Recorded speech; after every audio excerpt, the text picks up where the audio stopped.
the shack. Eve hated it. When they were first lovers, she tried fixing it up for him.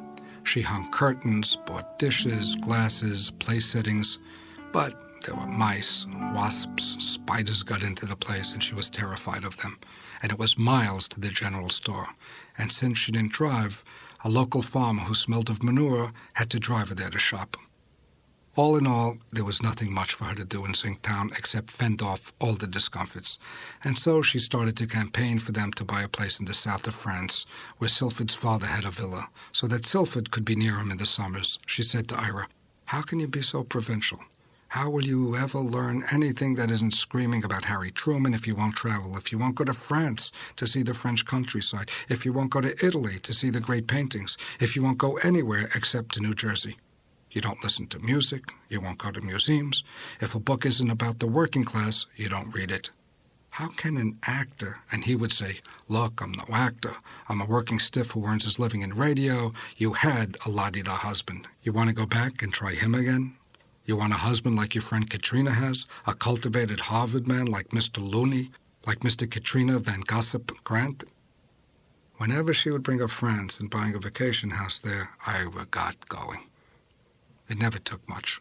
It wasn't in him casually to dislike somebody like Pennington or Grant. It wasn't in him casually to dislike anything. There was no disagreement that his outrage couldn't make use of. "I traveled," he'd tell her. "I worked on the docks in Iran. Saw enough human degradation in Iran," and so on and so forth. The upshot was that Ira wouldn't give up the shack, and that was another source of contention between them.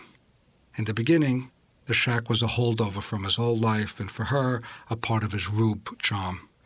After a while, she saw the shack as a foothold apart from her, and that also filled her with terror. Maybe she loved him, and that's what spawned the fear of losing him. Her histrionics never registered on me as love. Eve cloaked herself in the mantle of love, the fantasy of love, but was too weak and vulnerable a person not to be filled with resentment. She was too intimidated by everything to provide love that was sensible and to the point, to provide anything but a caricature of love. That's what Silford got. Imagine what it must have meant to be Eve Frame's daughter and Carlton Pennington's daughter. And you begin to understand how Silford evolved. A person like that you don't make overnight. The whole despised part of Ira, everything disgustingly untamed in him, was also wrapped up for her in that shack. But Ira wouldn't get rid of it. If nothing else, as long as the shack remained a shack, it was Silford-proof. Nowhere for her to sleep on other than on the daybed in the front room, and the few times each summer she visited for a weekend, she was bored and miserable. The pond, too muddy for her to swim in. The woods, too buggy for her to walk in. And though Eve would endlessly try to keep her entertained, she sulked indoors for a day and a half and then headed back on the train to her harp. But that last spring they were together, plans began to be laid to fix the place up. Big renovation to start after Labor Day. Modernizing the kitchen, modernizing the bathroom, large new windows, brand new floors, new doors that fit, new lighting, blown insulation, and a new oil heating system to properly winterize the place. Paint job inside and out, and a large addition at the back, a whole new room with a huge stone fireplace and with a picture window overlooking the pond and the woods. Ira hired a carpenter, a painter, an electrician, a plumber. Eve made lists and drawings, and all of it was to be ready for Christmas. "What the hell," Ira said to me. "She wants it, let her have it." His coming apart had begun by then, only I didn't realize it. He didn't either. He thought he was being shrewd, you see, thought he could finesse it. But his aches and pains were killing him, and his morale was shot, and the decision wasn't made by what was strong in him, but by what was breaking. He thought by making things more to her liking, he could minimize the friction and ensure her protecting him against a blacklist. He was afraid now of losing her by losing his temper, and so he began to try to save his political hide by letting all that unreality of hers flow freely over him. The fear, the acute fear there was in those days, the disbelief, the anxiety over discovery, the suspense of having one's life and one's livelihood under threat. Was Ira convinced keeping Eve could protect them? Probably not. But what else was there for him to do? What happened to his cunning strategy? He hears her calling the new addition Sylphid's room, and that takes care of the cunning strategy. He hears her outside with the excavator saying, Sylphid's room this and Sylphid's room that, and when she comes inside the house all glowing and happy, Ira's already undergone the transformation. Why do you say that, he asks her. Why do you call that Sylphid's room? I did no such thing, she says. You did, I heard you. That's not Sylphid's room. Well, she is going to stay there. I thought it was just going to be the big back room, the new living room. But the daybed, she'll be sleeping there on the new daybed. Will she? When? When she comes here. But she doesn't like it here. But she will when the house is as lovely as it's going to be. Then screw it, he says. The house won't be lovely. The house will be shitty. Fuck the whole project. Why are you doing this to me? Why are you doing this to my daughter? What is wrong with you, Ira? It's over. The renovation is off. But why? Because I can't stand your daughter, and your daughter can't stand me. That's why. How dare you say anything against my daughter? I'm getting out of here. I will not stay here. You are persecuting my daughter. I will not have it. And she picked up the phone and called for the local taxi, and in 5 minutes, she was gone. 4 hours later, he found out to where. He gets a phone call from a real estate woman over in Newton. She asks to speak to Miss Frame, and he tells her Miss Frame isn't around, and she asks if he'll give Miss Frame a message. The 2 darling farmhouses they saw are on the market. Either one is perfect for her daughter, and she can show them to her the next weekend. What Eve had done after she left was to spend the afternoon looking for summer place in Sussex County to buy for Sylphid. That's when Ira phoned me. He said to me, I don't believe it. Looking for a house for her up here, I don't comprehend it. I do, I said. To bad mothering there is no end. Ira, the time has come to move on to the next improbability. I got in the car and I went up to the shack. I spent the night, and the next morning I brought him to Newark. Eve phoned our house every evening, begging him to come back, but he told her that was it, their marriage was over, and when the free and the brave returned to the air, he stayed with us and commuted to New York to work. I told him, you are in the hands of this thing like everybody else. You are going to go down or not go down like everybody else. That woman you are married to is not going to protect you from whatever is in store for you or for the show or for whomever else they decide to destroy. The red betas are on the march. Nobody's going to fool them for long, even by living a quadruple life.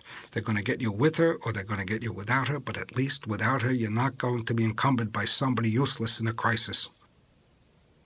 But as the weeks passed, Ira became less and less convinced that I was right, and so did Doris. And maybe Nathan, I wasn't right. Maybe if, for his own calculated reason, he'd gone back to Eve, her aura, her reputation, her connections would have worked together to save him and his career. That's possible. But what was going to save him from the marriage?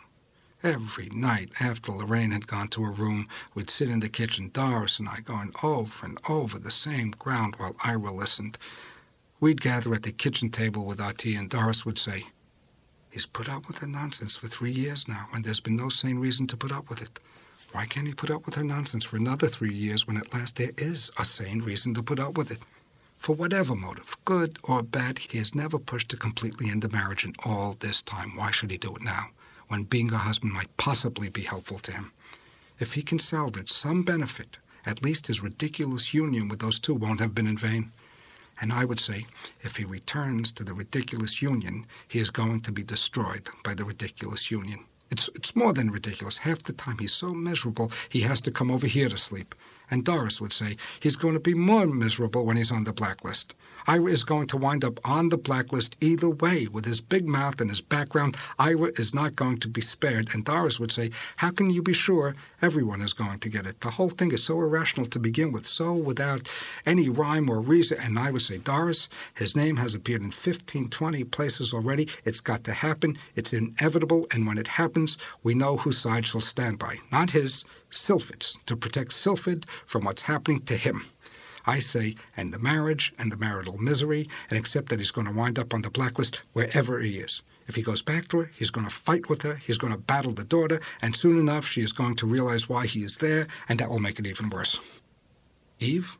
Realize anything? Doris said. Reality doesn't seem to make a dent in Miss Frame. Why is reality going to rear its head now? No, I said. The cynical exploitation, the parasitical leeching, it's too demeaning. I don't like it in and of itself, and I don't like it because Ira is not capable of pulling it off. He's open, he's impulsive, he's direct, he's a hothead, and he is not going to be able to do it. And when she finds out why he's there, well, she'll make things even more miserable and confused. She doesn't have to figure it out herself. Somebody can do it for her. Her friends, the Grants, will figure it out. They probably have already. Ira, if you go back there, what are you going to do to change the way you live with her? You're going to have to become a lapdog, Ira. You can do that? You? He'll just be shrewd and he'll go his way, Doris said. He can't be shrewd and go his way, I said. He'll never be shrewd because everything there drives him crazy. Well, said Doris, losing everything he's worked for. Being punished in America for what he believes in, his enemies getting the upper hand, that will make Ira even crazier. I don't like it, I said. And Doris said, but you didn't like it from the outset, Murray. Now you're using this to get him to do what you have wanted him to do all along. The hell with exploiting her. Exploit her. That's what she's there for. What is marriage without exploitation? People in marriages get exploited 1,000,000 times over. One exploits the other's position. One exploits the other's money. One exploits the other's looks. I think he should go back. I think he needs all the protection he can get just because he is impulsive, because he is a hothead. He's in a war, Murray. He's under fire. He needs camouflage. She is his camouflage. Wasn't she Pennington's camouflage because he was a homosexual? Now let her be Ira's because he's a red. Let her be useful for something. No, I don't see the objection. He schlepped the heart, didn't he? He saved her from that kid beating her brains in, didn't he? He did what he could do for her. Now let her do what she can do for him. Now, by luck, through sheer circumstance, those two people can finally do something aside from bitch and moan about Ira and war on each other. They don't even have to be conscious of it. Through no effort on their part, they can be of use to Ira. What's so wrong with that? The man's honor is at stake. That's what I said. His integrity is at stake. It's all too mortifying, Ira. I argued with you about joining the Communist Party. I argued with you about Stalin, and I argued with you about the Soviet Union. I argued with you, and it made no difference. You were committed to the Communist Party. Well, this ordeal is part of that commitment. I don't like to think of you groveling. Perhaps the time has come to drop all the mortifying lies. The marriage, that's a lie, and the political party, that's a lie. Both are making of you much less than you are. The debate went on for 5 consecutive nights, and for 5 nights he was silent. I'd never known him to be so silent, so calm. Finally, Doris turned to him and said, Ira, this is all we can say. Everything has been discussed. It's your life, your career, your wife, your marriage. It's your radio show, and now it's your decision. It's up to you. And he said, if I can manage to hold on to my position, if I can manage not to be swept aside and thrown into the trash can, then I'm doing more for the party than if I sit around and worry about my integrity. I don't worry about being mortified. I worry about being effective. I want to be effective. I'm going back to her. It won't work, I said. It will work, he told me. If it's clear in my mind why I'm there, I will make sure it works. That very night, half an hour, 45 minutes later, the downstairs doorbell rang. She hired a cab to drive her to Newark. Her face was drawn, ghost-like. She came racing up the stairs, and when Eve saw Doris with me at the top of the landing, she flashed that smile that an actress is able to flash on the spot. Smiled as though Doris were a fan waiting outside the studio door to snap a photograph with a box camera. Then she was by us, and there was Ira, and she was on her knees. Same stunt as that night out at the shack. The suppliant again. Repeatedly and promiscuously the suppliant. The aristocratic pretension of stateliness and this kind of perverse, unembarrassable behavior. I implore you, don't leave me. I'll do anything. Our little bright, budding Lorraine had been in her room doing her homework. She'd come out into the living room in her pajamas to say goodnight to everyone when there, in her very own house, was this famous star whom she listened to every week on the American Radio Theater, this exalted personage letting life run all over her. All the chaos and rawness of someone's inmost being on exhibit on our living room floor. Ira told Eve to get up, but when he tried to lift her, she wrapped her arms around his legs, and the howl she let loose made Lorraine's mouth fall open. We'd taken Lorraine to see the stage show at the Roxy. We'd taken her to the Hayden Planetarium. We'd gone up in the car to see Niagara Falls, but as far as spectacles went, this was the pinnacle of her childhood. I went and kneeled down beside Eve. Okay, I thought, if what he wants to do is go back, if this is what he wants more of, he's about to get it, and in spades. That's it, I said to her. Come on, let's get up now. Let's go into the kitchen, get you some coffee. And that was when Eve looked over and saw Doris standing by herself, still holding the magazine she'd been reading. Doris, plain as can be, in her bedroom slippers and her house dress. Her face was blank, as I remember it, stunned, sure, but certainly not mocking. However, just her being there was enough of a challenge to the high drama that was Eve Frame's life for Eve to take aim and fire. You? What are you staring at, you hideous, twisted little Jew? I have to tell you that I saw it coming. Rather, I knew something was coming that wasn't exactly going to advance Eve's cause, and so I wasn't as flabbergasted as my little girl was. Lorraine burst into tears, and Doris said, "Get her out of the house." And Ira and I lifted Eve up from the floor and took her into the hallway and down the stairs, and we drove her to Penn Station. Ira sat in the front beside me, and she sat in the back as though she were oblivious to what had happened. All the way to Penn Station, she had that smile on her face, the one for the cameras. Underneath the smile, there was nothing at all, not her character, not her history, not even her misery. She was just what was stretched across her face. She wasn't even alone. There was no one to be alone. Whatever shaming origins she had spent her life escaping had resulted in this. Someone from whom life itself had escaped. I pulled up in front of Penn Station. We all got out of the car, and stonily, very stonily, Ira said to her, "Go back to New York." She said, "But aren't you coming?" "Of course not." "Why did you come in the car then? Why did you come to the train with me?" Could that have been why she'd been smiling? Because she believed she triumphed and Ira was returning with her to Manhattan? This time, the scene wasn't enacted for my little family. This time, it was an audience of 50 or so people heading into Penn Station who were brought to a standstill by what they saw. Without a qualm, really, this regal presence who endowed the idea of decorum with such tremendous significance threw her two hands up toward the sky and upon all of downtown Newark imposed the magnitude of her misery.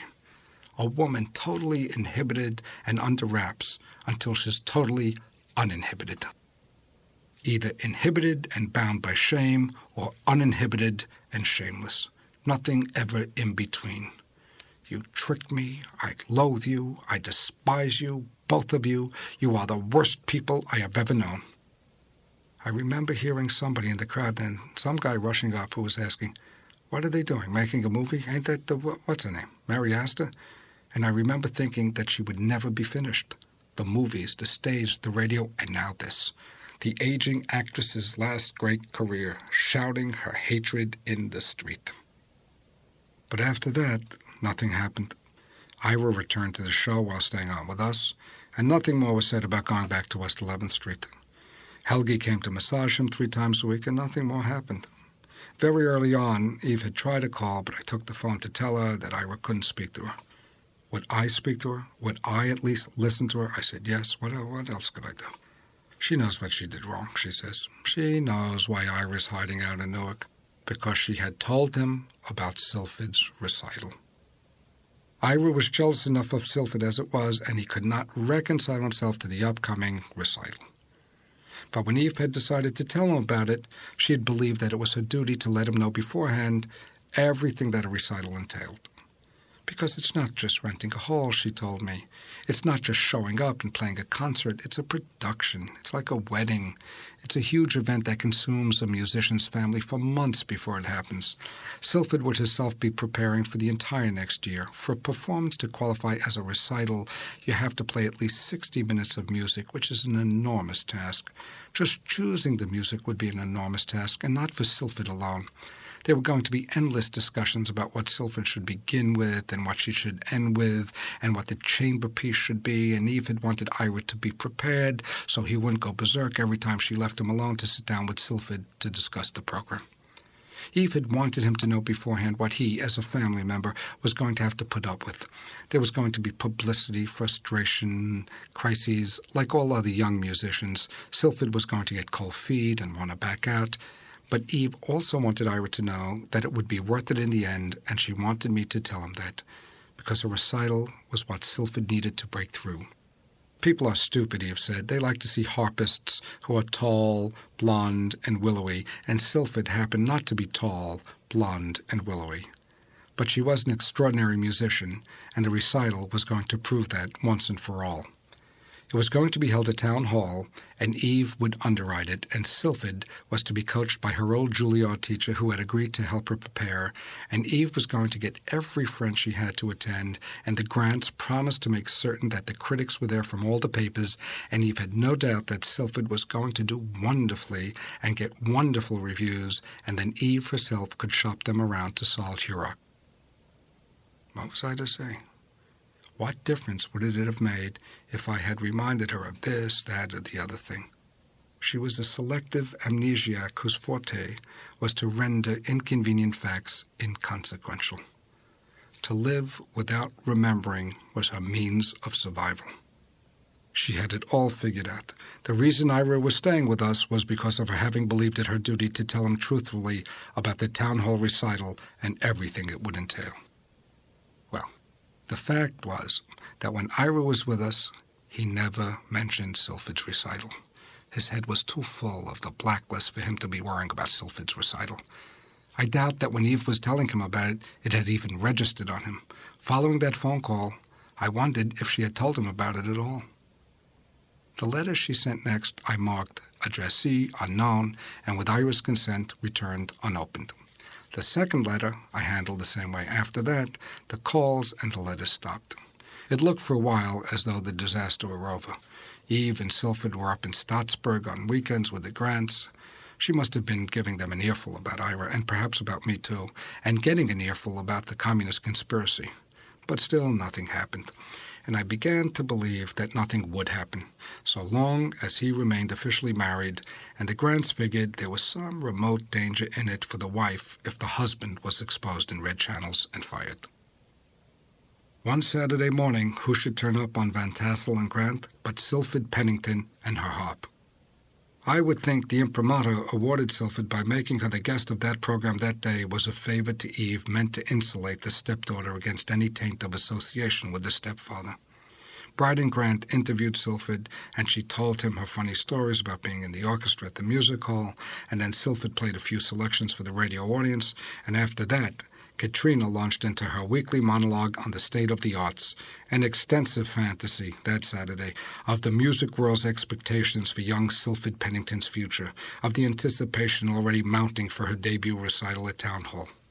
Katrina explained how after she had arranged for Sylphid to play for Toscanini, he had said such and such a thing about the young harpist, and after she had arranged for Sylphid to play for Phil Spitalny, he had said so-and-so, and there was no famous musical name high or low she didn't make use of, and Sylphid had never played for any of them. It was bold and spectacular and absolutely in character. Eve could say anything if she felt cornered. Katrina could say anything at any time. Exaggeration, misrepresentation, bald fabrication, that was her talent and skill. As it was her husband's, as it was Joe McCarthy's, the Grants were just Joe McCarthy with a pedigree, with conviction. It was a little hard to believe that McCarthy was caught up with his lies the way those two were. Tail Gunner Joe could never completely smother his cynicism. McCarthy always looked to me sort of loosely covered in his human shabbiness, whereas the Grants and their shabbiness were one. So, nothing happened, and Ira began looking for an apartment of his own in New York, and that's when something happened. But with Helgi. Lorraine got a bang out of this big broad in her gold tooth and her dyed hair swirled up in a helter-skelter blonde bun, storming into our apartment with a table and speaking in that shrill voice with the Estonian accent. In Lorraine's bedroom, where she massaged Ira, Helgi was always laughing. I remember saying to him once, "You get along with these people, don't you?" "Why shouldn't I?" he said. "There's nothing wrong with them." That's when I wondered if the greatest mistake any of us ever made was not letting him alone to marry Donna Jones, not letting him alone to earn a livelihood in the American heartland, unrebelliously manufacturing fudge and raising a family with his ex-stripper. Well, one morning in October, Eve is by herself and desperate and frightened, and she gets it into her head to have Helgi hand-deliver a letter to Ira. She phones her up in the Bronx and tells her, "Take a taxi to me, I'll give you the money, then you can carry the letter with you when you go to Newark." Helgi arrives all dressed up, in her fur coat and her fanciest hat and her best outfit, and carrying the massage table. Eve is upstairs writing the letter, and Helgi is told to wait in the living room. Helgi sets down the table that goes with her everywhere, and she waits. She waits, and she waits, and there's a bar, and there's the cabinet with the dainty glasses, and so she finds the key to the cabinet, and she gets a glass, and she locates the vodka, and she pours herself a drink. And Eve is still upstairs in the bedroom, in her peignoir, writing letter after letter and tearing each one up and starting all over again. Every letter she writes to him is wrong. And with every letter she writes, Helgi pours another drink and smokes another cigarette, and soon Helgi is wandering around the living room and the library and into the hallway and looking at the pictures of Eve when she was a gorgeous young movie star, and pictures of Ira and Eve with Bill O'Dwyer, the ex-mayor of New York, and with Impellitteri, the current mayor, and she pours herself another drink, lights another cigarette, and thinks about this woman with all her money and fame and privilege. She thinks about herself and her hard life, and she gets more and more sorry for herself and more drunk. Big and strong as she is, she even starts to weep. By the time Eve comes down and gives her the letter, Helgi is stretched out on the sofa in her fur coat and her hat, still smoking and still drinking, but now she's not weeping. By now she's worked herself up into an incredible state and she's furious. The booze's lack of control doesn't begin and end with the booze. Helgi says, "Why do you keep me waiting an hour and a half?" Eve takes one look and says, "Leave this house." Helgi doesn't even get off the sofa. She spots the envelope in Eve's hand and she says, "What do you say in that letter that takes an hour and a half? What do you write him? Do you apologize for what a bad wife you are? Do you apologize that he does not have any physical satisfaction from you? Do you apologize that you don't give him the things a man needs? Shut your mouth, you stupid woman, and leave here immediately. Do you apologize that you never give the man a blowjob? Do you apologize that you don't know how to? Do you know who gives him a blowjob? Helgi gives him a blowjob." "I'm calling the police." "Good, the police will arrest you." "I'll show the police. Here, this is how she sucks him off, like the perfect lady, and they will put you in jail for 50 years. When the police come, Helgi's still at it, still going strong, out on West 11th Street, telling the world, does the wife give him the blowjobs? No, the peasant gives him the blowjobs. They take her down to the precinct station, book her, drunk in disorderly conduct, trespassing, and Eve is back in the smoke-filled living room, and she's hysterical, and she doesn't know what to do next, and then she sees that 2 of her enamel boxes are missing. She has a beautiful collection of tiny enamel boxes on the side table. 2 of them are gone, and she calls the police station. "Check her," she says. "There are things missing." They look in Helgi's handbag. Sure enough, they are there, the 2 boxes, and also Eve Frame's monogrammed silver lighter. It turns out that she'd stolen one from our house, too. We never knew where it had gone, and I went around saying, "Where the hell is that lighter?" And then when Helgi wound up at the precinct station, I figured it out. I was the one who bailed her out. The phone call she made from the station after they booked her was to our house, to Ira, but I was the one who went there and got her. I drove her up to the Bronx, and on the drive I got the drunken tirade about the rich bitch not pushing her around anymore. Back home, I told Ira the whole story. I told him he'd been waiting all his life for the class war to break out, and guess where it happened? In his living room. He'd explained to Helgi how Marx had urged the proletariat to wrest the wealth from the bourgeoisie, and that was exactly what she set out to do. The first thing Eve does, after calling the cops about the theft, is to call Katrina. Katrina speeds over from their townhouse, and before the day is out, everything inside Ira's desk finds its way into Katrina's hands, and from her hands into Bryden's hands, and from there into his column, and from there onto the front page of every New York newspaper. In her book, Eve would claim that she was the one who broke into the mahogany desk up in Ira's study and found his letters from O'Day and his diary books where he'd recorded the names and serial numbers, the names and home addresses of every Marxist whom he had ever met in the service. She was much celebrated for this in the patriotic press, but that break-in, I believe, was Eve boasting, performing again, pretending to be the Patriots' heroine, Eve boasting and maybe simultaneously protecting the integrity of Katrina Van Tassel Grant, who would not have hesitated to break into anything in order to preserve American democracy, but whose husband was then planning his first campaign for the House of Representatives. There, in Grant's grapevine, and Ira's writing are Ira's subversive thoughts, recorded in a secret diary while he was purportedly serving overseas as a loyal sergeant in the U.S. Army. The papers and censor and such have distorted the news of Poland, thus creating a wedge between us and Russia. Russia was and is willing to compromise, but it has not been presented so by our papers. Churchill directly advocates a total reactionary Poland. Russia requests independence for all colonial peoples. The rest just emphasize self-government plus trusteeships. British cabinet dissolves. Good. Now Churchill's policy of anti-Russia and of status quo may never materialize. That's it. There it is. Dynamite that so terrifies the sponsor and the network that by the end of the week, red-hot iron is finished, and so is the free and the brave. So are some 30 others whose names are down in Ira's diaries. In time, so am I. Now, since long before Ira's troubles began, my union activities had made me public enemy number one to our superintendent of schools. Maybe the school board would have found a way to get me labeled a communist and fired without the help of Eve's heroism.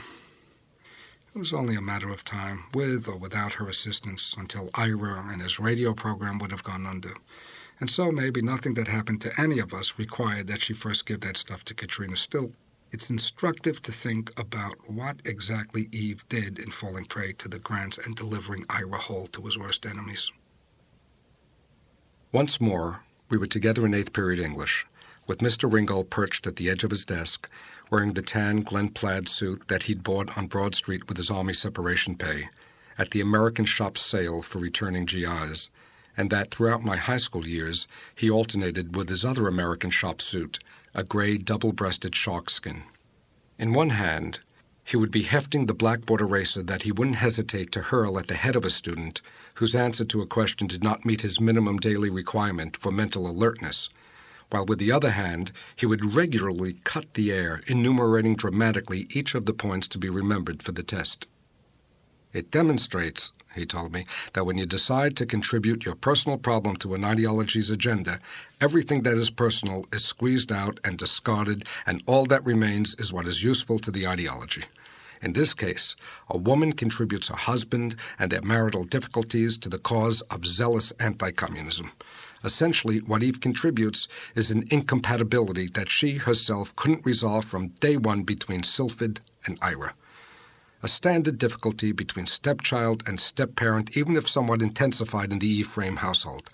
Everything that Ira was with Eve otherwise, good husband, bad husband, kind man, harsh man, understanding man, stupid man, faithful man, unfaithful man, everything that constitutes a marital effort and marital error, everything that is a consequence of marriages having nothing in common with a dream is squeezed out, and what is left is what the ideology can make use of. Afterward, the wife, if she is so inclined, and maybe Eve was, and maybe she wasn't, can protest.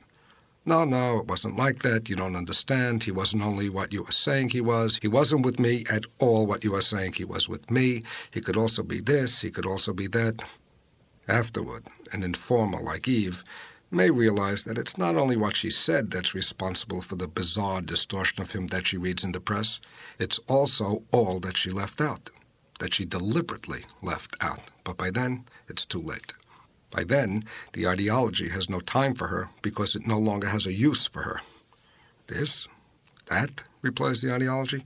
What do we care about this and that? What do we care about the daughter? She's just more of that flabby mass that is life. Get her out of our way. All we need from you is what advances the righteous cause. Another communist dragon to be slain. Another example of their treachery. As for Pamela's panicking... But it was after 11, and I reminded Murray, whose course at the college had finished earlier that day, and whose evening's narration seemed to me to have reached its pedagogical crescendo, that he was due to take the bus down to New York the following morning, and that perhaps it was time for me to drive him back to the Athena dormitory. I could listen and listen, I told him, but maybe you should get some sleep. In the history of storytelling stamina, you've already taken the title from Scheherazade. We've been sitting out here for 6 nights. I'm fine, he said. You're not getting tired? Cold? It's beautiful out here. No, I'm not cold. It's warm. It's lovely. The crickets are counting, the frogs are grunting, the fireflies are inspired, and I haven't had occasion to go on like this since I was running the Teachers Union. Look, the moon. It's orange. The perfect setting for peeling back the skin of the years. That it is, I said. You have a choice up on this mountain. Either you can lose contact with history, as I sometimes choose to, or mentally you can do what you're doing. By the light of the moon for hours on end, work to regain possession of it. All those antagonisms, Murray said, and then the torrent of betrayal.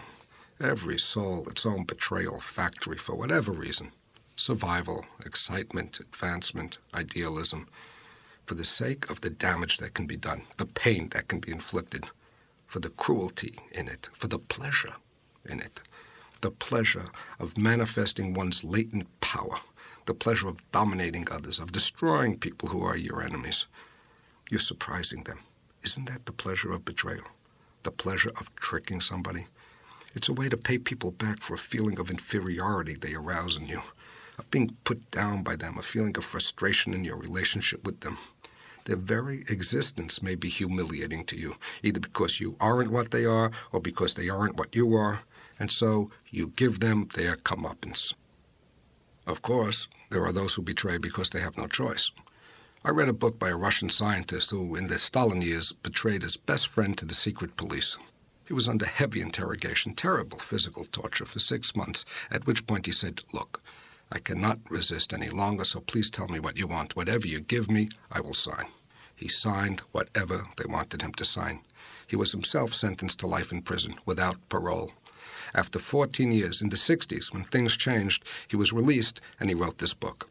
He says that he betrayed his best friend for 2 reasons: because he was not able to resist the torture, and because he knew that it didn't matter, that the result of the trial was already established.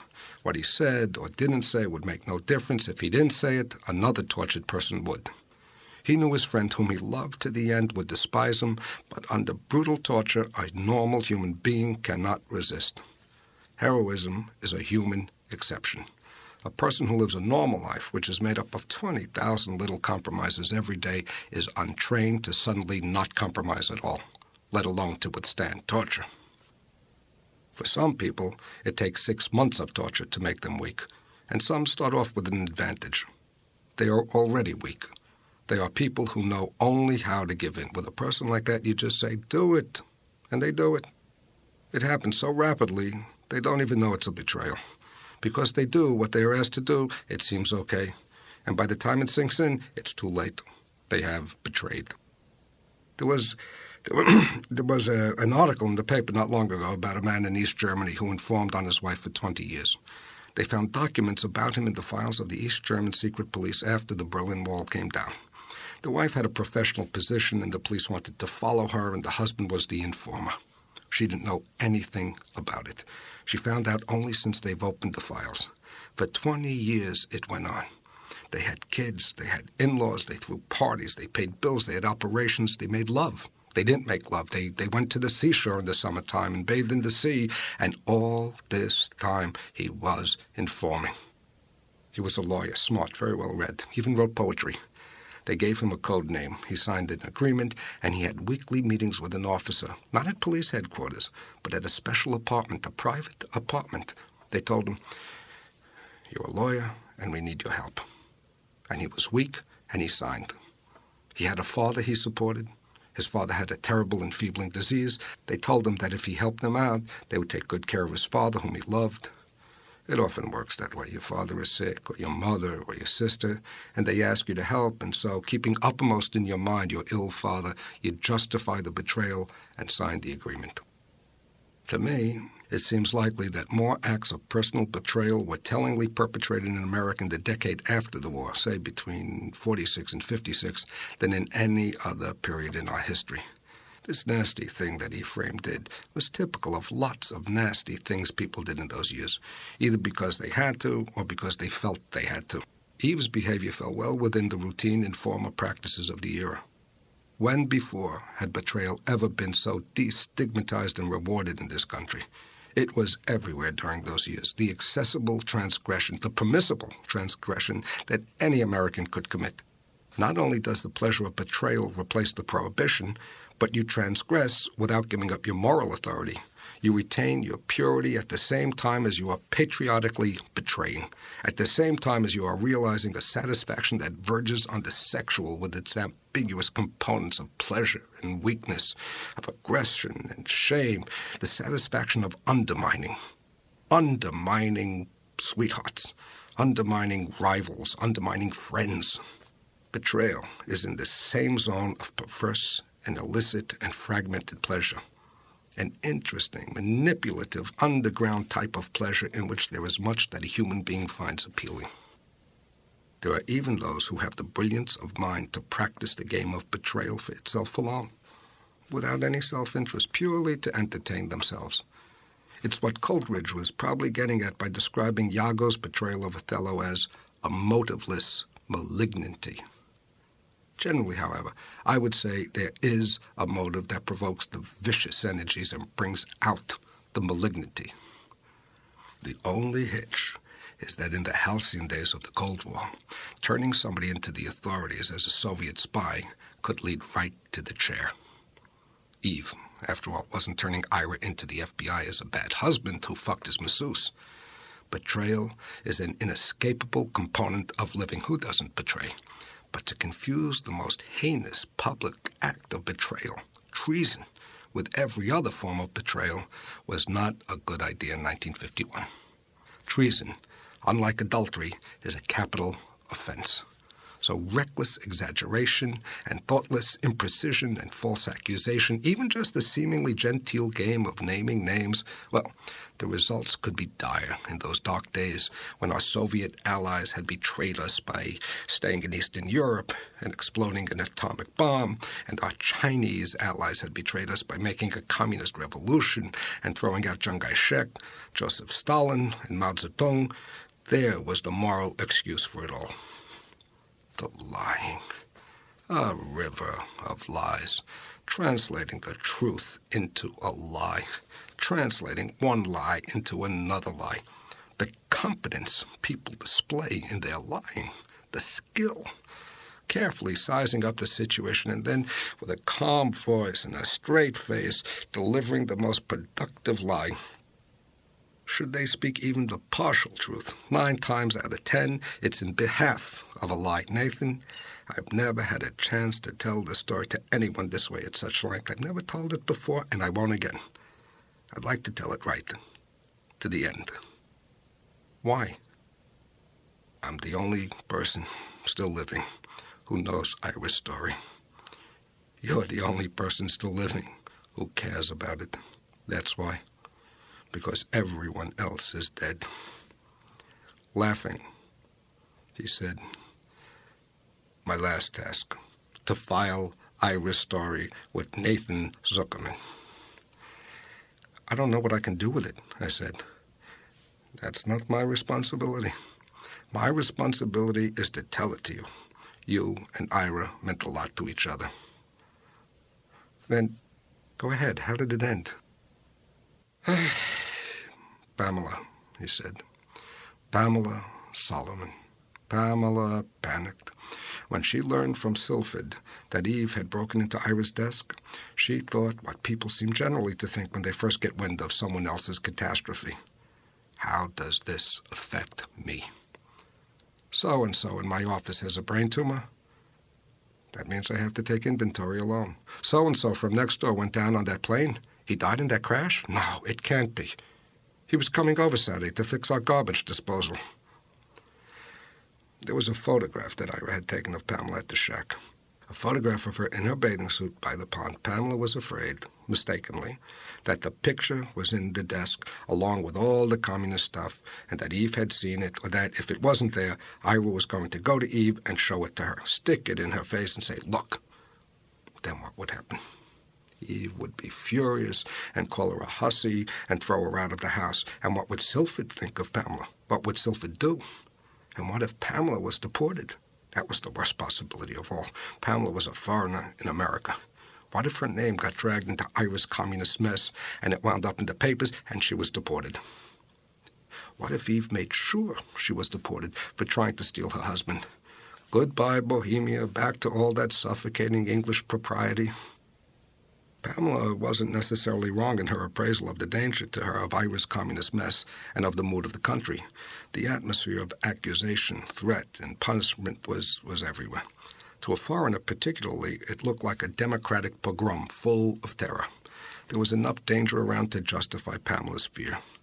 In that political climate, those were reasonable fears. And so, in response to her fears, Pamela brought to bear upon the predicament all her considerable intelligence and common-sense realism. Ira was right to have spotted her for a quick-witted and lucid young woman who knew her mind and did what she wanted. Pamela went to Eve and told her that one summer day, 2 years back, she'd run into Ira in the village. He was in the station wagon on his way to the country, and he told her Eve was already there and asked why didn't she hop in and come out to spend the day. It was so hot and awful that she didn't bother to think things through. Okay, she said, I'll go get my bathing suit, and he waited for her, and they drove out to Zinktown, and when they arrived, she discovered that Eve wasn't there. She tried to be agreeable and to believe whatever excuse he made, and even got into her suit and went for a swim with him. That's when he took the photograph and tried to seduce her. She burst into tears, fought him off, told him what she thought of him and what he was doing to Eve, and then she got the next train back to New York. Because she didn't want to make trouble for herself, she had kept his sexual advances secret. Her fear was that if she didn't, everybody would blame her and think she was a slut just for having got into the car with him. People would call her all kinds of names for letting him take that picture, and nobody would even listen to her side of the story. He would have crushed her with every conceivable lie had she dared expose his treachery by telling the truth. But now that she understood the scope of his treachery, she couldn't in good conscience remain silent. What happens next is that one afternoon after my last class, I get to my office, and there's my brother waiting for me. He's in the corridor. He's signing his autograph for a couple of teachers who have spotted him, and I unlock my door, and he comes into the office and throws on my desk an envelope with Ira written on it. The return address is the Daily Worker. Inside is a second envelope, this one addressed to Ian Rinn, in Eve's handwriting. It's her blue vellum stationery. The office manager at the Worker was a friend of Ira's, and he'd driven all the way out to Zinktown to deliver it to him. It seems that the day after Pamela went to Eve with her story, Eve does the strongest thing she can think of, for the time being the strongest punch she can throw. She gets all dressed up in her lynx jacket and a $1 million black velvet dream of a dress with white lace trim and her best open-toed black shoes, and she puts on one of her stylish black veiled felt hats and marches over not to 21 for lunch with Katrina, but to the Daily Worker office. The Worker was down on University Place, only a few blocks from West 11th Street. Eve takes the elevator to the 5th floor and demands to see the editor. She's led into his office, where she removes the letter from her lynx muff and places it on his desk. For the martyred hero of the Bolshevik Revolution, she says, for the people's artist and mankind's last best hope, and turns and walks out. Racked and timorous as she was in the face of any opposition, she could also be impressively imperious when she was tanked up with righteous resentment and having one of her delusionary grande dame days. She was capable of these transformations, and she didn't go in for half measures either. At whichever end of the emotional rainbow, the excesses could be persuasive. The office manager was given the letter, and he got in his car and he carried it out to Ira. Ira had been living alone in Zinktown since he'd been fired. Every week he'd drive to New York to confer with lawyers. He was going to sue the network, sue the sponsor, sue Red Channels. In the city, he'd stop by and visit Artie Sokolow, who had his first heart attack and was confined to bed at home on the Upper West Side. Then he'd come to Newark to see us. But by and large, Ira was out at the shack, infuriated, brooding, devastated, obsessed, making dinner for his neighbor who'd been in the mining accident, race vets, eating with him and sounding off about his case to this guy who was 51% not there. It was later on the day that Eve's letter was delivered to him that Ira shows up at my office, and I read it. It's in my file with the rest of Ira's papers. I can't do it justice by paraphrasing it. 3 pages long, scorchingly written. Obviously zipped off in one draft and perfect. Real bite to it, a ferocious document, and yet very competently done. Under the pressure of her rage, and on monogrammed blue note paper, Eve was quite the neoclassicist. I wouldn't have been surprised had that lambasting of him concluded in a fanfare of heroic couplets. Remember Hamlet cursing out Claudius? The passage in the second act just after the player king gives a speech about Priam's slaughter? It's in the middle of the monologue that begins, "Oh, what a rogue and peasant slave am I, bloody, bawdy villain," Hamlet says. "Remorseless, treacherous, lecherous, kindless villain, oh, vengeance." Well, the gist of Eve's letter is more or less along those lines. "You know what Pamela means to me. I confided one night to you, and to you alone, all that Pamela means to me. An inferiority complex. That's what Eve described as Pamela's problem. A girl with an inferiority complex, far from home and country and family, Eve's ward. Eve's responsibility to look after and protect, and yet, just as he uglified everything he had ever laid his hands on, he cunningly undertook to turn a girl of Pamela Solomon's background into a striptease artist like Miss Donna Jones. To lure Pamela out to that isolated hellhole under false pretenses, to salivate like a pervert over her picture in her bathing suit, to fasten those gorilla paws of his on her defenseless body for the sheer pleasure of it, to turn Pamela into a common whore, and to humiliate Sylphid and herself in the most sadistic way he could contrive. But this time, she told him, you went too far. I remember your telling me, she said, how at the feet of the great O'Day you had marveled at Machiavelli's The Prince. Now I understand what you learned from The Prince. I understand why my friends have been trying for years to convince me that in every last thing you say or do, you are, to the letter, a ruthless, depraved Machiavellian who cares not at all for right or wrong, but worships only success. You try to force to have sex with you, this lovely, talented young woman struggling with an inferiority complex. Why didn't you try having sex with me as a means, perhaps, of expressing love? When we met, you were living alone on the Lower East Side in the squalid arms of your beloved lumpen proletariat. I gave you a beautiful house full of books and music and art. I provided you with a handsome study of your own and helped you to build up your library. I introduced you to the most interesting, intelligent, talented people in Manhattan, offered you entree into a social world such as you've never dreamed of for yourself. As best I could, I tried to give you a family. Yes, I have a demanding daughter. I have a troubled daughter. I know that. Well, life is full of demands. For a responsible adult, life is demands. And on in that vein, uphill all the way, philosophical, mature, sensible, wholeheartedly rational, until she ended with the threat. Since you may recall that your paragon brother wouldn't allow me to talk to you or to write to you when you were in hiding in his house, I went through your comrades to reach you. The Communist Party would appear to have more access to you, your heart, such as it is, than anyone. You are Machiavelli, the quintessential artist of control. Well, my dear Machiavelli, since you don't seem to have understood yet the consequences of anything you have ever done to another human being in order to have your way, it may be time you were taught.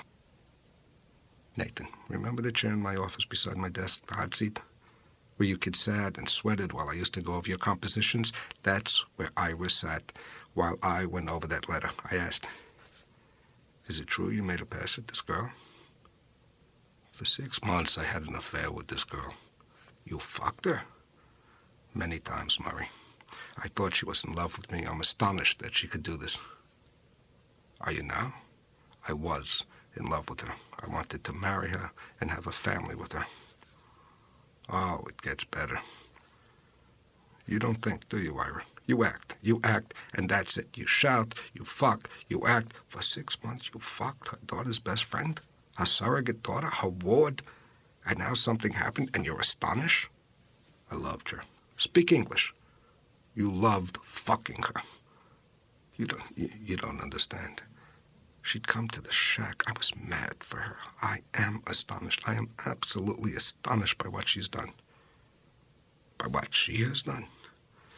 She betrays me to my wife. And then she lies in the process?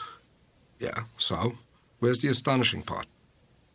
You've got a problem here. You've got a big problem with that wife. Do I? What's she going to do? She did it already, with her pals, the Grants. I'm fired already. I'm out of my ass. She's making it into a sexual thing, you see, and it wasn't that. Pamela knows that isn't what it was. Well, that's what it is now. You're caught, and your wife is promising new consequences. What will those be, do you think? Nothing. Nothing's left. The stupidity, he said, waving the letter at me. A letter hand-delivered by her to the worker. This is the consequence. Listen to me. I never did a thing Pamela didn't want. And when she didn't want me anymore, it killed me. I dreamed of a girl like this all my life. It killed me. But I did it. I walked down those stairs and out into the street, and I left her alone. I never bothered her again. Well, I said, be that as it may, honorable as you were in gentlemanly taking your leave of 6 months of fancy fucking with your wife's surrogate daughter, you're in a bit of hot water now, my friend. No, it's Pamela who's in hot water. Yes? You're going to act again? You're going to act once again without thinking? No, I'm not going to let you. And I didn't let him, and he didn't do anything. Now, how much impetus writing this letter gave Eve to rush into the book is hard to say, but Eve was in search of a motive to really go all out and do the big, irrational thing that she'd been born to do. The stuff she got from Pamela couldn't have hurt them. You would think that having married a cipher like Muller, followed by a homosexual like Pennington, followed by a Sharpie like Friedman, followed by a communist like Ira, she'd have fulfilled whatever obligation she had to the forces of unreason. You would think she might have worked off the worst of, how could you do this to me, just by going over to the worker in her lynx jacket with the matching muff, but no. It was Eve's destiny always to take her irrationality to greater and greater heights, and this is where the Grants come in again. It was the Grants who wrote that book. It was double ghostwritten. It was Bryden's name they used on the jacket as told to Bryden Grant, because that was almost as good as having Winchell's name on the jacket. But it's the talent of the pair of them that shines through. What did Ephraim know about communism? There were communists at the Wallace rally she'd gone to with Ira. There were communists on the Free and the Brave, people who came to their house and had dinner and were at all the soirees. This little unit of people involved with the show was very interested in controlling as much of it as possible. There was the secrecy, the conspiratorial edge, hiring like-minded people, influencing the ideological bias of the script however they could. Ira would sit in his study with Artie Sokolow and try to force into the script every corny party cliché, every so-called progressive sentiment they could get away with, manipulating the script to stick whatever ideological junk they thought of as communist content into any historical context whatsoever. They imagined they were going to influence public thinking. The writer must not only observe and describe, but participate in the struggle.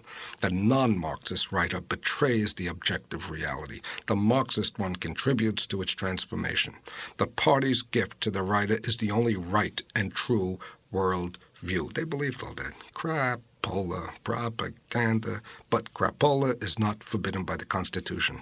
And the radio in those days was full of it.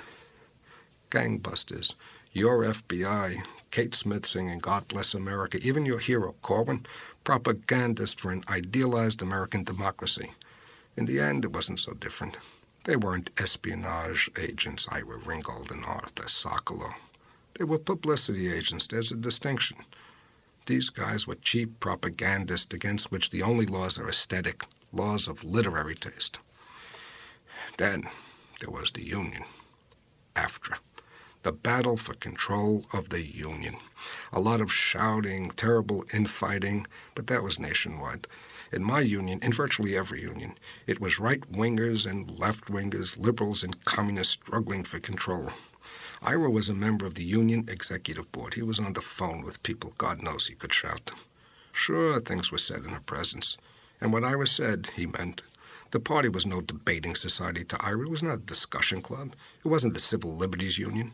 What does it mean, a revolution? It means a revolution. He took the rhetoric seriously.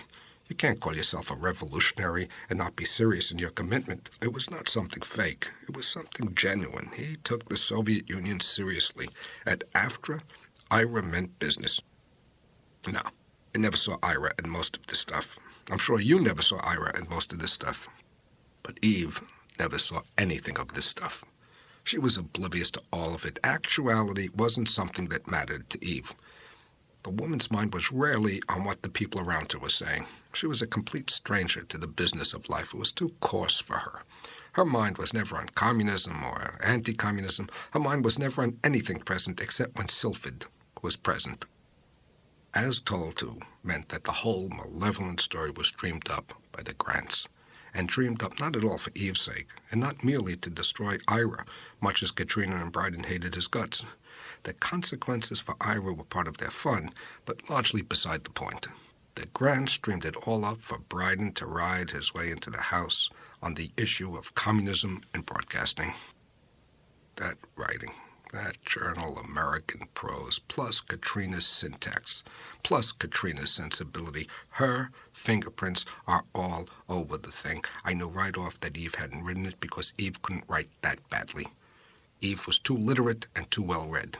Why did she allow the Grants to write her book? Because systematically she made herself the slave of just about everyone. Because what the strong are capable of is appalling, and what the weak are capable of is also appalling. It's all appalling. I Married a Communist came out in March of '52 when Grant had already announced his candidacy, and then in November, in the Eisenhower landslide, he was swept into the House as representative from New York's 29th District. He would have been elected anyway. That radio show of theirs was a big Saturday morning favorite, and for years he had that column, and he had ham fish behind him. And he was a Grant, after all, the descendant of a U.S. president. Still, I doubt that Joe McCarthy himself would have traveled up to Dutchess County to appear by his side if it hadn't been for all the big-shot Reds Grant's grapevine had helped to expose and root out of the networks.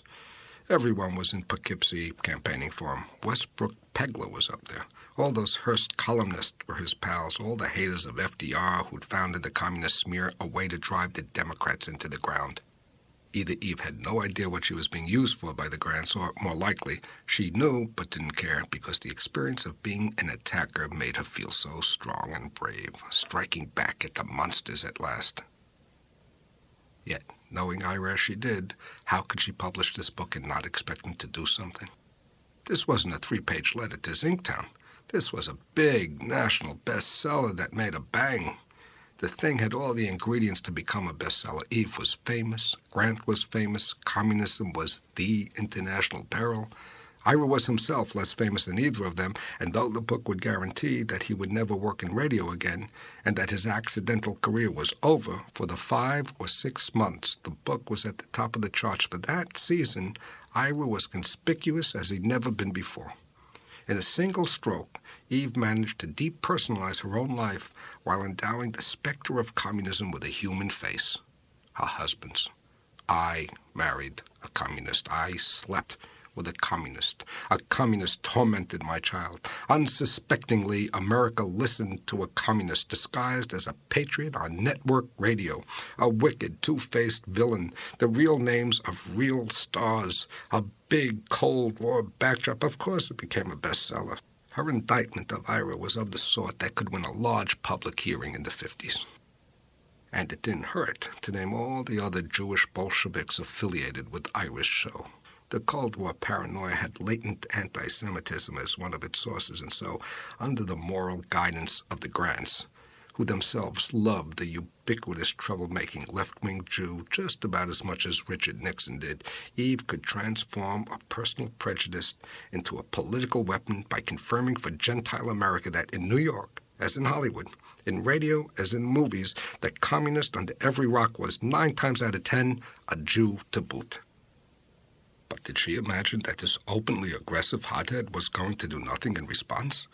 This guy who used to have these ferocious arguments at her dinner table, who used to storm around their living room shouting at people, who, after all, was a communist, who knew what it was to take political action, who tenaciously gained control of his union, who managed to rewrite Sokolow scripts, to bully a bully like Artie Sokolow, she thought he was now going to take no action? Didn't she know him at all? What about the portrait in her book? If he's Machiavelli, then he's Machiavelli. Everybody run for cover. I'm really angry, she thinks. I'm angry about Pamela, and I'm angry about Helgi, and I'm furious about the renovation of the shack and all the other crimes against Sylphid, and I'm going to get the attention of this lecherous, heartless, Machiavellian bastard. Well, damn right she got his attention, but surely the obvious thing about getting Ira's attention by sticking a hot poker up his ass in public is that you're going to enrage him. People don't yield to that kind of shit cheerfully. People don't like seeing exposés on the bestseller list that falsely denounce them, and you wouldn't even have to be Ira Ringgold to take umbrage and to take action. Only that never occurs to her. The righteous resentment that fuels her project, the blamelessness that fuels her project, can't imagine anybody doing anything to her. All she has done is to settle the score. Ira did all the horrible things. She is merely coming back with her side of the story. She gets last licks, and the only consequences she imagines are consequences she deserves. It has to be that way. What did she do? The same self-blinding that led to so much pain with Pennington, with Friedman, with Sylphid, with Pamela, with the Grants, even with Helgi Parn. In the end, that self-blinding was the worm that destroyed her. It's what the high school Shakespeare teacher calls the tragic flaw. A great cause had taken possession of Eve, her own.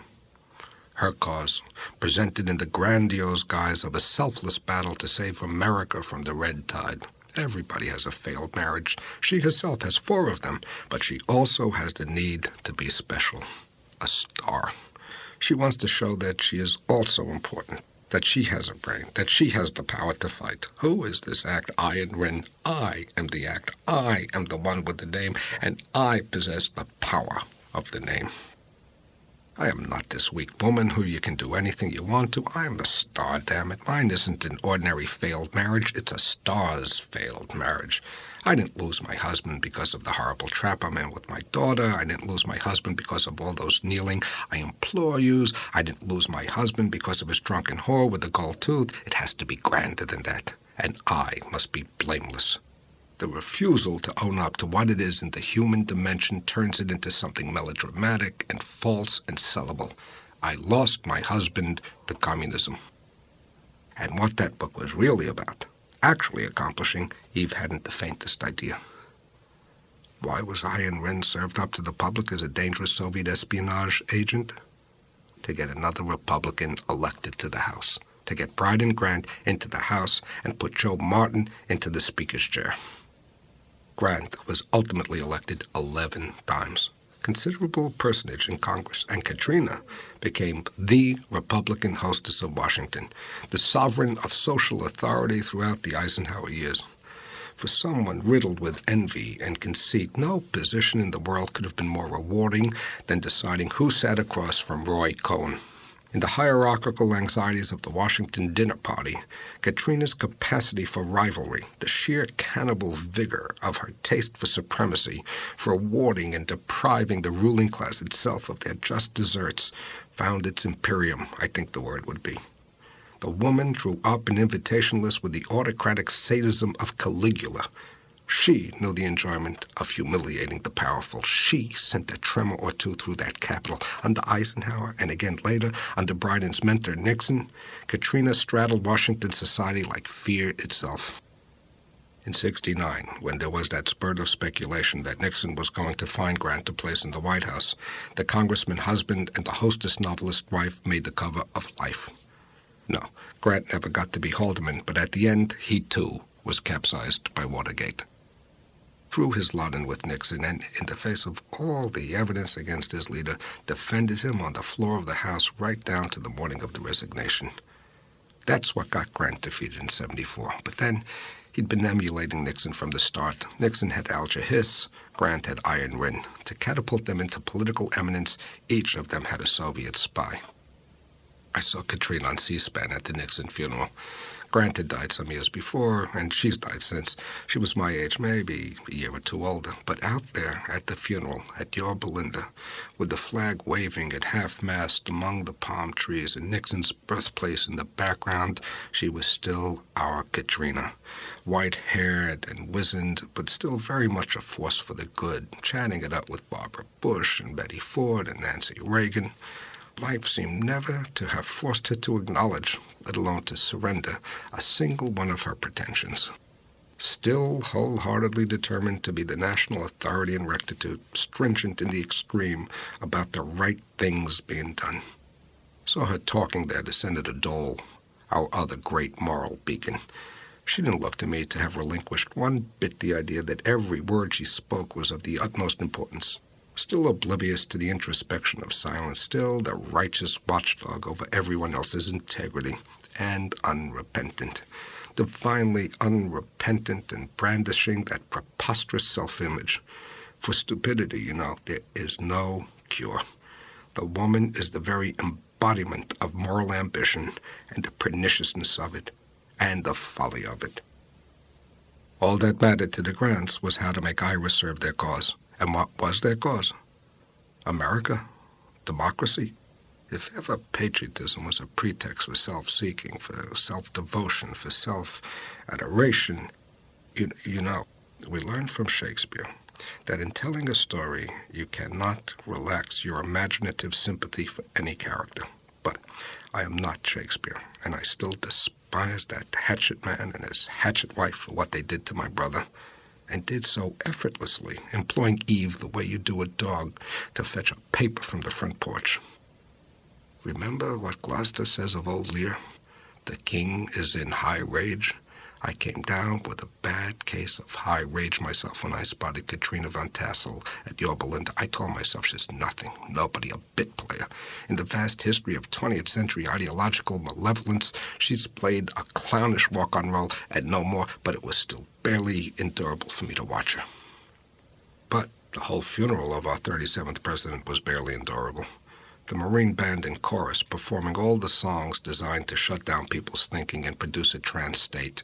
Hail to the chief, America, you're a grand old flag, the battle hymn of the Republic, and to be sure, that most rousing of all those drugs that make everybody momentarily forget everything, the national narcotic, the Star-Spangled Banner.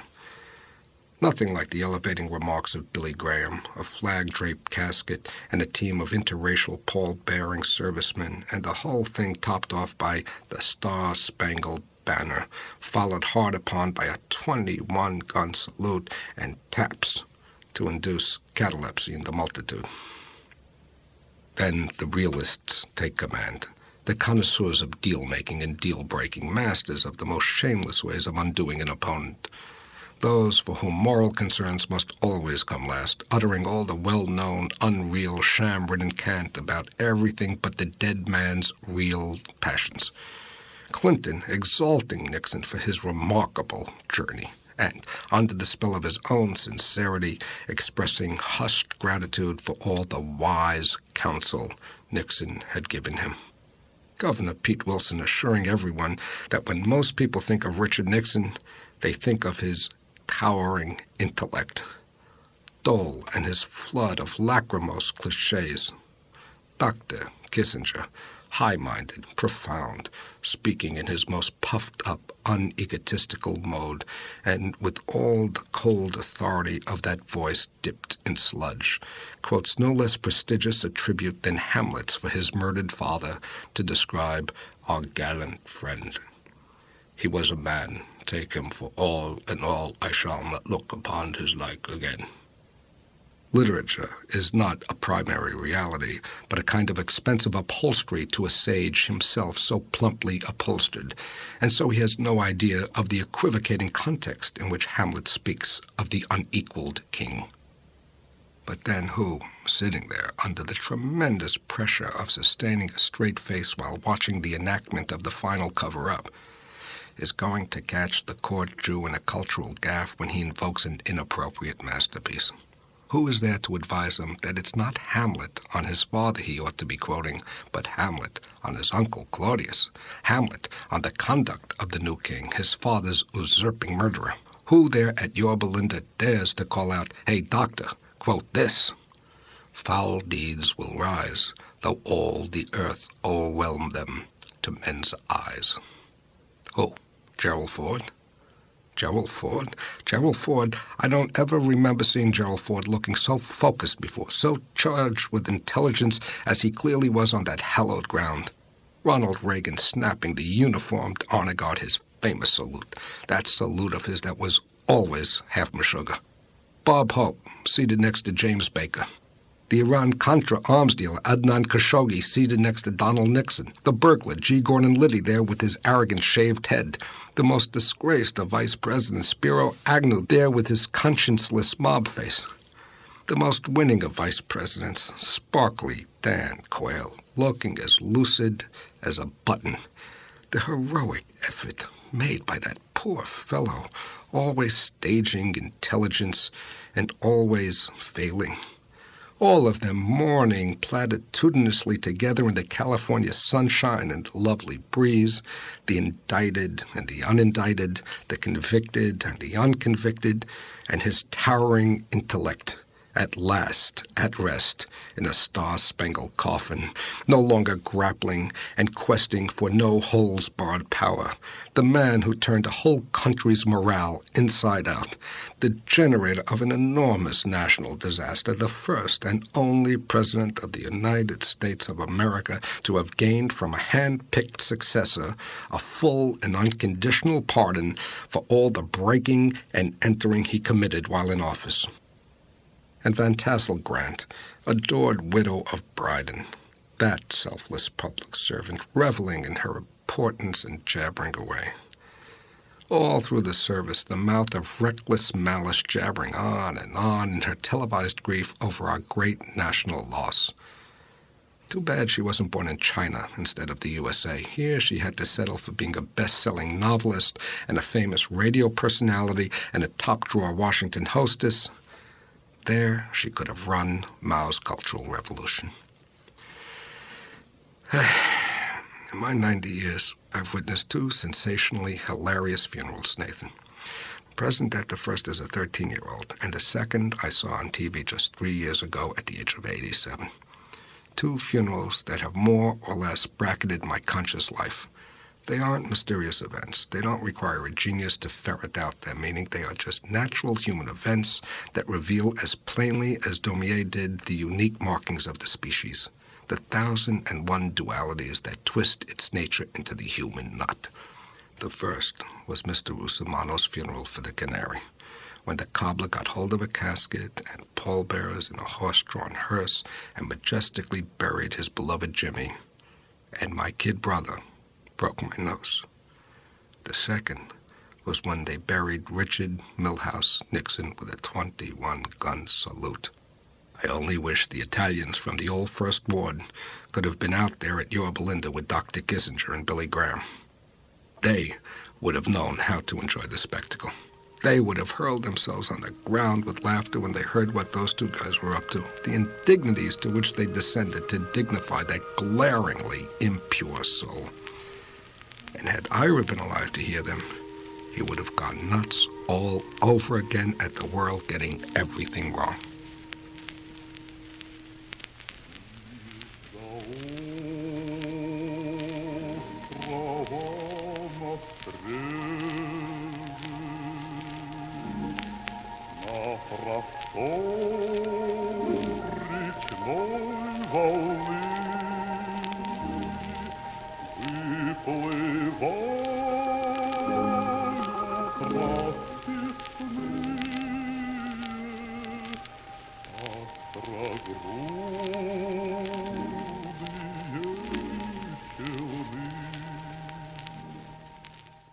All his ranting Ira now directed at himself. How could this farce have wrecked his life? Everything to the side of the main thing, all the peripheral stuff of existence that Comrade O'Day had warned him against. Home, marriage, family, mistresses, adultery, all the bourgeois shit. Why hadn't he lived like O'Day? Why hadn't he gone to prostitutes like O'Day, real prostitutes, trustworthy professionals who understand the rules and not blabbermouth amateurs like his Estonian masseuse? The recrimination started to hound him. He should never have left O'Day, have left the UE shop at the record factory, had come to New York, married Eve Frame, grandiosely conceived of himself as this Mr. Iron Rin. In Ira's own estimation, he should never have done any of the living he did once he left the Midwest. He shouldn't have had a human being's appetite for experience, or a human being's inability to read the future, or a human being's propensity for making mistakes. He shouldn't have allowed himself to pursue a single one of a virile and ambitious man's worldly goals. Being a communist laborer dwelling alone in a room in East Chicago under a 60-watt bulb, that was now the ascetic height from which he had fallen into hell. The pile-on humiliation, that was the key to it. It wasn't as though a book had been thrown at him. The book was a bomb that had been thrown at him. McCarthy, you see, would have had the 200 or 300 or 400 communists on his non-existent lists. But allegorically, one person would have to stand for them all. Alger Hiss is the biggest example. 3 years after Hiss, Ira became another. What's more, Hiss, to the average person, was still the State Department and Yalta, stuff far, far away from the ordinary Joe, while Ira's was a popular culture communism. To the confused popular imagination, this was the Democratic Communist. This was Abe Lincoln. It was very easy to grasp Abe Lincoln as the villainous representative of a foreign power. Abe Lincoln as America's greatest 20th century traitor. Ira became the personification of communism, the personalized communist for the nation. Iron Rin was every man's communist traitor in ways that Alger Hiss could never be. Here's this giant who was pretty damn strong, in many ways pretty damn insensitive, but the calumny heaped upon him he finally couldn't take. Giants get felled, too. He knew he couldn't hide from it, and he thought as time passed he could never wait it out. He began to think that now that the lid was off, there would always be something coming at him from somewhere. The giant couldn't find anything effectual to deal with it, and that's when he caved in. I went up and got him, and he lived with us until we couldn't handle the situation anymore, and I put him in the hospital in New York. He sat in that chair for the first month, rubbing his knees and rubbing his elbows and holding his ribs where they ached, but otherwise lifeless, staring into his lap and wishing he were dead. I'd go to see him, and he would barely speak. Every once in a while, he'd say, "All I wanted to do." That was it. Never went any further, not out loud. That was all he said to me for weeks. A couple of times he muttered, "To be like this, I never intended," but mostly it was all I wanted to do. They didn't have much to help mental patients in those days, no pills other than a sedative. Ira wouldn't eat. He sat in that first unit, the disturbed unit, they called it. 8 beds there, and Ira in his robe and pajamas and slippers, looking more like Lincoln with each passing day. Gaunt, exhausted, wearing Abraham Lincoln's mask of sorrow, I would be visiting, sitting beside him, holding his hand and thinking, if it weren't for that resemblance, none of this would have happened to him. If only he hadn't been responsible to his looks. It was 4 weeks before they moved him up to the semi-disturbed unit, where the patients got dressed in their clothes and they had recreational therapy. Some of them went off to play volleyball or to play basketball, though Ira couldn't because of his joint pain. He had been living for over a year with pain that was intractable, and maybe that undid him more than the calumny. Maybe the antagonist who destroyed Ira was physical pain, and the book would not have come close to defeating him if he hadn't been undermined by his health. The collapse was total. The hospital was awful, but we couldn't have kept him at the house. He would lie in Lorraine's room, cursing himself, crying his heart out. O'Day told him, O'Day warned him. O'Day had known back on the docks in Iran. Doris sat beside Lorraine's bed, and she held him in her arms, and he wailed away. All of the force that was behind those tears, awful. You don't realize how much plain old misery can be backed up inside a titanically defiant person who's been taking on the world and battling his own nature his whole life. That's what came pouring out of him, the whole damn struggle. Sometimes I felt terrified. I felt the way I felt in the war when we were under bombardment at the Bulge. Just because he was so big and arrogant, you had the feeling that there was nothing to be done for him by anyone. I saw the long, gaunt face of his, distorted with desperation, with all that hopelessness, with failure, and I was myself in a panic. When I would get home from school, I'd help him dress. Every afternoon, I'd force him to shave, and I'd insist on his going for a walk with me down Bergen Street. Could any city street in America have been friendlier in those days? But Ira was surrounded by enemies. The marquee on the Park Theater frightened him. The salamis in Cartsman's window frightened him. Shackman's candy store frightened him. And the newsstand out front. He was sure every paper had his story in it, weeks after the papers had finished having their fun with him. The Journal American ran excerpts from Eve's book. The Daily Mirror had his kisser all over the front page. Even the Stately Times couldn't resist. Ran a human interest story about the suffering of the Sarah Bernhardt of the airwaves. Took all that crap about Russian espionage completely seriously. But that's what happens. Once the human tragedy has been completed, it gets turned over to the journalists to banalize into entertainment. Perhaps it's because the whole irrational frenzy burst right through our door and no newspaper's half-baked insinuating detail passed me by that I think of the McCarthy era as inaugurating the post-war triumph of gossip, as the unifying credo of the world's oldest democratic republic. In gossip, we trust. Gossip as gospel, the national faith. McCarthyism as the beginning not just of serious politics, but of serious everything as entertainment to amuse the mass audience. McCarthyism as the first post-war flowering of the American unthinking that is now everywhere. McCarthy was never in the communist business. If nobody else knew that, he did. The show trial aspect of McCarthy's patriotic crusade was merely its theatrical form. Having cameras view it just gave it the false authenticity of real life. McCarthy understood better than any American politician before him that people whose job was to legislate could do far better for themselves by performing. McCarthy understood the entertainment value of disgrace and how to feed the pleasures of paranoia. He took us back to our origins, back to the 17th century and the stocks. That's how the country began. Moral disgrace as public entertainment.